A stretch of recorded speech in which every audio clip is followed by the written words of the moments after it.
জানোস না ফরমান আমার বান্দা কতটা কষ্ট করে ফজরের নামাজ পড়ছে, এক লগে ভাত খাইতে দিছি মনে করছো, এক লগে জান্নাতও দিব। হ্যাঁ, ফাইজলামি মনে করছো। জান্নাত আর ভাতের থালা এক কথা। দুনিয়া ভাতে না খাইতে দিছি ইমানদারেরও নাফরমানেরও, দুনিয়া একটু ঘুমাইতে না দিছি, এগুলো তো আমি জানোয়ারকেও দিছি। দুনিয়ার খানা তো আমি জানোয়ারকেও দিছি বেটা। আজ আখেরাত দেব না, এক ঢোক পানিও হবে না, এক লোকমা খাবার মিলবে না। বেরো। আলাম আহাদ ইলাইকুম ইয়া বনি আদমা আল্লা তা'বুদুশ শাইতান। আল্লাহ বলবে, বান্দা আমি কি বারবার শুনাই নাই? আমি কি বারবার তোমার কাছে এই কথা পৌঁছাই নাই? আমি কি বারবার তোমার কাছে বলি নাই আল্লাহ তা'বুদুশ শাইতান? হে আমার বান্দা মুমিন, কোন অবস্থাতেই শয়তানের গোলামি করো না। আমি কি বলি নাই? ইন্নাহু লাকুম আদুউম মুবিন। আমি কি বলি নাই বান্দা যে শয়তান তোমাদের প্রকাশ্য শত্রু? শয়তান তোমাদের প্রকাশ্য শত্রু। তাহলে শয়তানকে তো আমরা দেখি না, অথচ আল্লাহ কোরআনে বারবার বলেছেন আদুউম মুবিন, শয়তান প্রকাশ্য শত্রু। তাইলে কই শয়তান? তাফসীরের মধ্যে লিখছে মুফাসসিরিন উলামায়ে কেরাম, প্রত্যেকটা গুনাহ যেখানে হয় ওইটাই শয়তান। এই গুনার আকৃতি যেটা, এটাই শয়তানের আকৃতি। অর্থাৎ এটা বোঝা একদম সহজ, যেটাই গুনাহ, যেটাই পাপ, তো এটাই শয়তানের নমুনা, শয়তানের চিহ্ন। অতএব এটা প্রকাশ্যেই তো বোঝা যায়। এটা না বুঝার কি আছে? এটা না বুঝার কি আছে? এটা না বুঝার কি আছে? না হুজুর আমি এটা বুঝি না, এটা যে মদ, আমি মনে করছি এটা মধু। আপনি মনে করছেন এটা মধু? হ্যাঁ হুজুর আমি বুঝি না, এটা মনে হচ্ছে, আমি মনে হচ্ছি আমার আপন বই, পরে দেখি মানুষের বই। আপনি এনি বুঝছেন, আপনি মস্কারি করেন, আপনি বুঝেন নাই, আপনি বুঝেন নাই। বাবাদেরকে বলি, বাবারা সন্তানকে ফিরান, সন্তানকে ফিরান, ছেলে মেয়েকে ফিরান, স্ত্রী পরিজনকে ফিরান। আখিরাতের ভাবনা। প্রিয় ভাই আমার, বন্ধু আমার, বাবা আমার, মা আমার, বোন আমার, দোস্ত আমার, নওজোয়ান সাথী আমার, এমন সুন্দর জীবন নষ্ট করে দিও না বাপ। কেউ কারো ঘরেই থাকে না, তুমি তোমার ঘরেই থাকো, আমি আমার ঘরেই থাকি। কেউ কারো কবরেও থাকে, তোমার কবরে তুমিই থাকবা, আমার কবরে আমিই থাকবো। একদিন সব একাকী হয়ে যাবে, একদিন সব। হযরত ওমর ইবনে আব্দুল আজিজ তাবিঈ ছিলেন, যারা সাহাবাদেরকে দেখছেন এমন শ্রেষ্ঠতম তাবিঈ হযরত ওমর ইবনে আব্দুল আজিজ রাহমাতুল্লাহি আলাইহি।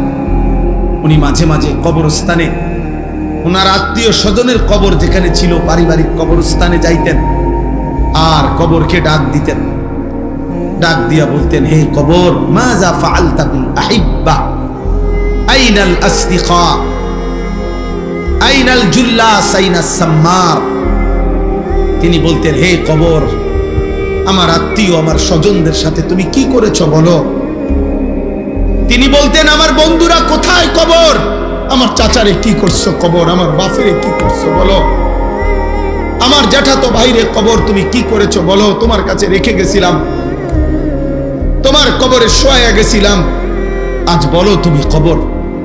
আমার আত্মীয়দের সাথে, আমার স্বজনদের সাথে, আমার বন্ধুদের সাথে, যাদের সাথে আমি গল্প করতাম, যাদের সাথে আমি বন্ধুত্ব ছিল, তোমার কাছেই তো রেখে গেছিলাম, তুমি তাদের সাথে কি আচরণ করেছো। মাযা ফাআলতা। কিতাবের মধ্যে আছে হযরত ওমর ইবনে আব্দুল আজিজ, এই বুজুর্গ, তিনি কাঁদতেন। আর সাথে তখন যারা দাঁড়িয়ে থাকতো তাদেরকে তিনি বলতেন, জানো কবর আমারে কি বলছে? তো তারা বলতো, কি বলছে হযরত? আমি স্পষ্ট যেন শুনতে পাচ্ছি, কবর আমাকে বলছে, হে ওমর ইবনে আব্দুল আজিজ, তোর স্বজনের সকলকেই আমি হাড্ডি, চামড়া, গোশত, চোখ, নাক, কান, একটা একটা অঙ্গ খুলে খুলে মাটির সাথে মিশায় দিয়েছি। আজ মাটি খুঁড়ে দেখ, তোর স্বজনের কারো অস্তিত্ব আর খুঁজে পাবে। আমি মাটি সমান করে দিয়েছি, আমার মাটি আমি বিষায় ফেলছি, কারণ আমি মানুষ তো মাটিরই তৈরি, এজন্য আমার মাটি আমি রেজা রেজা করে ফেলছি। এজন্য যদি কলিজা শক্তই হয়, এক ওয়াক্ত নামাজ পড়তে মন না চায় নওজোয়ান, মাঝে মাঝে কবরস্থানে একা দাঁড়াই, মানুষের লোকে যাইয়া পারত না, 1 লাখ কবরস্থানে দাঁড়াই একা নীরবে, দিনের বেলাতেই কোনো কবরের সামনে 1 মিনিট 2 মিনিট দাঁড়াইয়া ভাইব। এই মানুষগুলো জমিনে কোলাহল করত, এই জমিনে এই মানুষগুলো ব্যস্ত ছিল। আজ পৃথিবী ঠিকই আছে, ওরা আর নাই। আকসিরু যিকরা হাদিমিল লাযযাত, আল্লাহ নবী সাল্লাল্লাহু আলাইহি ওয়াসাল্লাম বলছেন, উম্মত সমস্ত স্বাদ, আনন্দ, উল্লাস, ফুর্তি, সব মজা শেষ করে দিবে যেই মৃত্যু, সেই মৃত্যুকে বেশি বেশি স্মরণ করো। সব সব ঠান্ডা করে, সব স্তব্ধ করে, সব স্তব্ধ। আল্লাহ তাআলা বলেন, মিনকুম মান ইউতাওয়াফা মিন ক্বাবলু, আমার বান্দা মনে রেখো, আমি কিন্তু সকলকেই যুবক, সকলকেই বৃদ্ধ বানাই না। মায়ের পেট থেকে বের করার পরে চলতি পথে আমি আল্লাহ তাআলা অনেককেই মৃত্যু দিয়ে ফেলি। দেখ, কথা বলে না, জন্মিলেই তো বুড়া হয়, প্রত্যেকটি বাচ্চাই তো নিশ্চিত বুড়ো হয়। বুড়ো হয়? 3 বছরের বাচ্চা কবরে নাই, 3 দিনের বাচ্চা কবরে নাই, 6 বছরের বাচ্চা কবরে নাই। তাইলে তুমি কোন হিসাবে ভাবছো তুমি আরো 30 বছর বাঁচবা? আমাদের মাওলানা মুতালেব হোসেন সালিহি, আমার বন্ধু, মাওলানার ওর মেয়ে বাচ্চা হয়েছিল 1 মাস 1.5 মাস, 1 মাস হয়েছে মনে হয়। এই গত 3 দিন আগে এই বাচ্চা অসুস্থ ছিল, 1 মাসের বাচ্চা, 1 মাস। ঢাকা নিছে, মোহাম্মদপুর শ্যামলী বড় হসপিটালে ভর্তি করাইছে। আগের দিন রাত্রে আমারে ফোনে করতেছে, আনিস। আমি বললাম কি অবস্থা বাচ্চার? ডাক্তারে কি বলল? তো মাশাআল্লাহ অনেক ভালো আছে, বলতেছে চিকিৎসা অনেক সুন্দর, ভালো হসপিটাল, খুব বড় সড়ো, অনেকক্ষণ বলল।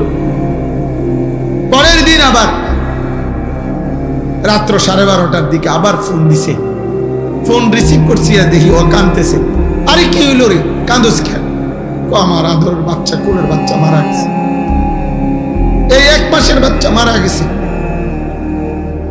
রাত 10টায় মারা গেছে। তখন আমি যখন শুনছি তখন 12:30টা বাজে। পরে কথা বলতেছি আর সান্ত্বনা দিতেছিলাম, তো বললাম যে বাচ্চাটা এখন কোথায়, তুই কই এখন? তো একটা কথা বলছে, কয় গাড়িতে আমি আমার বাচ্চারে কোলে নিয়ে আইতেছি, আমার বাচ্চা আমার দিকে তাকায় আছে। কি ভাই, 1 মাসের বাচ্চা, এক বাবা মনে করেন সেই ঢাকা থেকে লাকসাম পর্যন্ত এই 5-6 ঘন্টা রাস্তা, ছোট্ট মাসুম বাচ্চা মৃত, যে বাবা কোলে করে নিয়ে আসছে, তার কলিজাটা তখন কেমন লাগছে? কে তোমাকে নিশ্চয়তা দিল বাবা তুমি আগামীর ভোর দেখবা?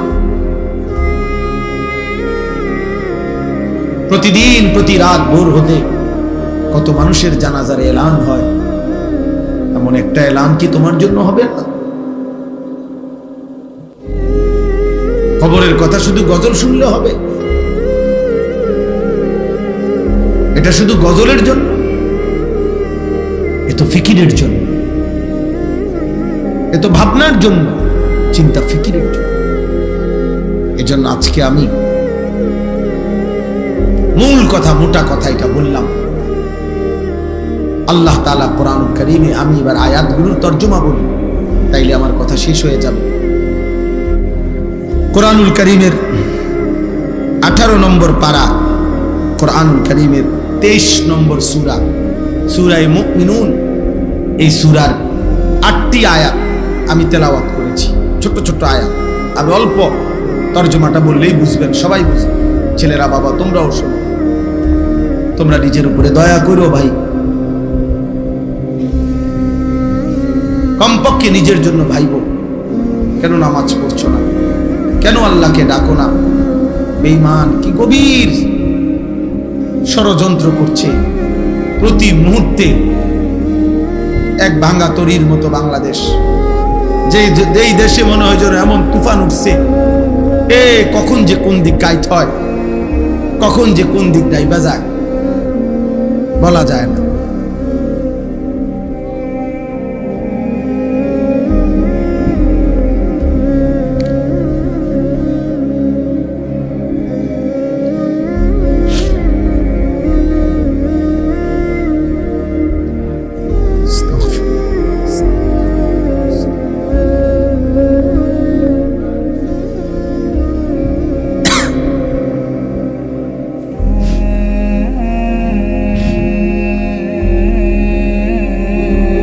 এই জন্য আমরা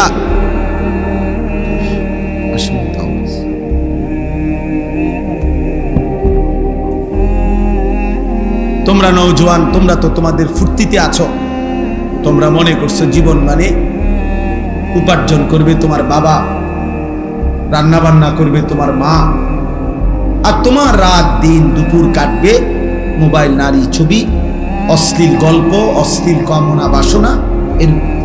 কিন্তু তোমরা জানো না বাপ, দেশ মাটি সীমান্ত প্রতি ইঞ্চি জমিন নিয়ে এই পরিমাণ গভীর ষড়যন্ত্র চলছে। কখন যে কোন দিকে কাইট হয়, কখন যে কোথায় গিয়ে আমাদের গন্তব্য থামে কোন নিশ্চয় নেই। আমি বললাম মনে রাখো, সারা পৃথিবীর দুশ্মনদের, ইসলাম বিরোধী চক্র, সমস্ত শক্তি, সকলের ষড়যন্ত্রের কার্যক্রম আমাদের বাংলাদেশে চলমান। ইহুদিরা যেমন ষড়যন্ত্র করছে, খ্রিস্টানরা যেমন ষড়যন্ত্র করছে, ইসরায়েল যেমন ষড়যন্ত্র করছে, হিন্দু উগ্র ইসকনের নামে তারাও ষড়যন্ত্র করছে, এবং নামধারী, লেবাসধারী, মুনাফিক চরিত্রের মুসলিম পরিচয়ধারী তারাও ঈমান ইসলামের বিরুদ্ধে চূড়ান্তভাবে ষড়যন্ত্র করছে।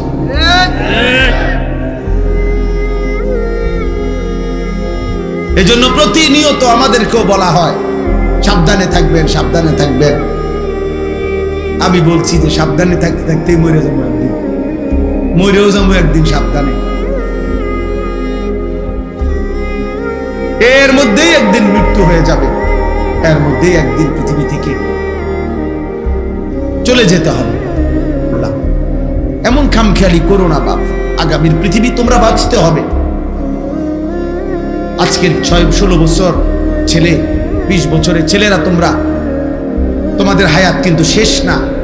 এমন যদি হয়ে যে হায়াত আমার শেষ, অতএব রং তামসা করে শেষ করে লাই না রে বাপ।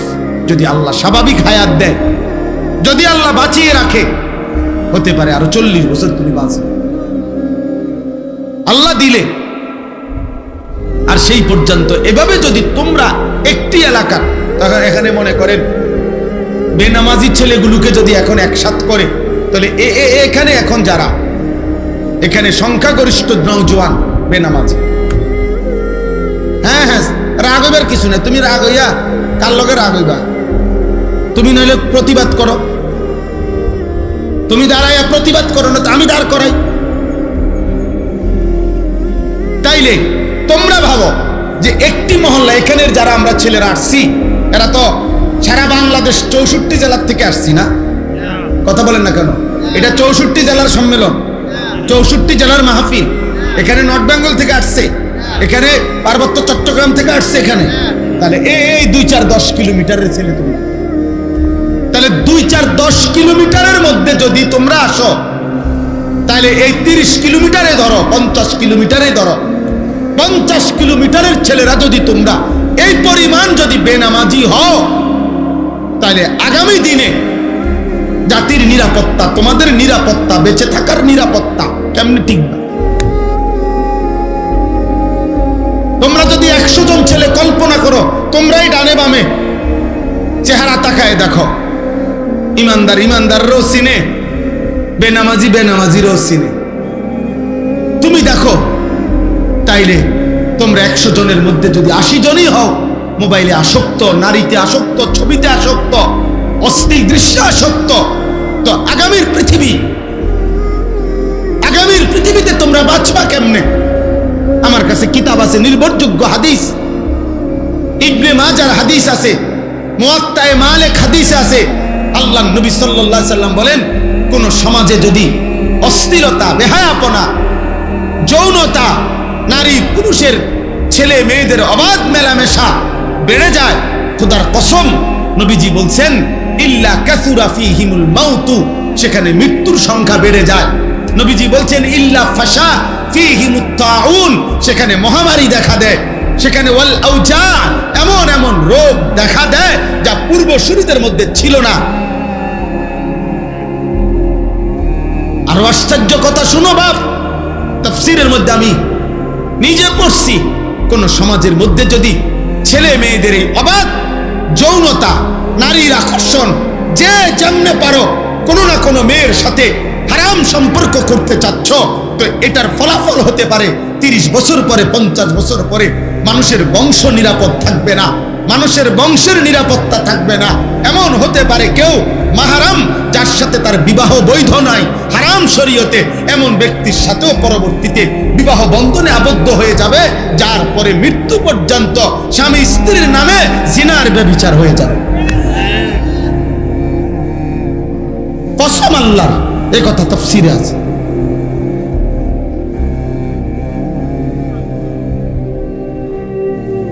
সমাজ তছনছ হয়ে যাবে, মহল্লা তছনছ হয়ে যাবে।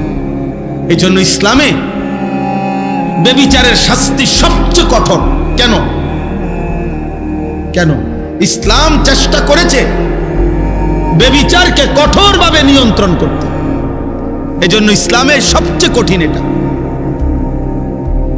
ইসলামে যত পাপের যত শাস্তি, এটা সমস্ত উলামায়ে কেরাম জানে। ইসলামী শরীয়তের দণ্ডবিধি, ইসলামী শরীয়তের অপরাধের শাস্তির মধ্যে সবচেয়ে ভয়ঙ্কর শাস্তি হলো জিনার শাস্তি। অবিবাহিত ছেলে মেয়ে যদি জিনা করে, আল্লাহর বিধান হলো অগণিত লোকের উপস্থিতিতে, প্রকাশ্য দিবালোকে, জনসম্মুখে উভয়কে 100 চাবুকের ব্যত্রাঘাত করতে হবে। চাবুক দিয়ে তৈরি, চামড়া দিয়ে তৈরি চাবুক দিয়ে। আর যদি বিবাহিত পুরুষ জিনা করে, ব্যভিচার করে, মেয়ে, মহিলা বা পুরুষ, তাকে পাথরের আঘাতে, পাথর মারতে মারতে মৃত্যু পর্যন্ত পাথর মেরে তাকে হত্যা করা হয়।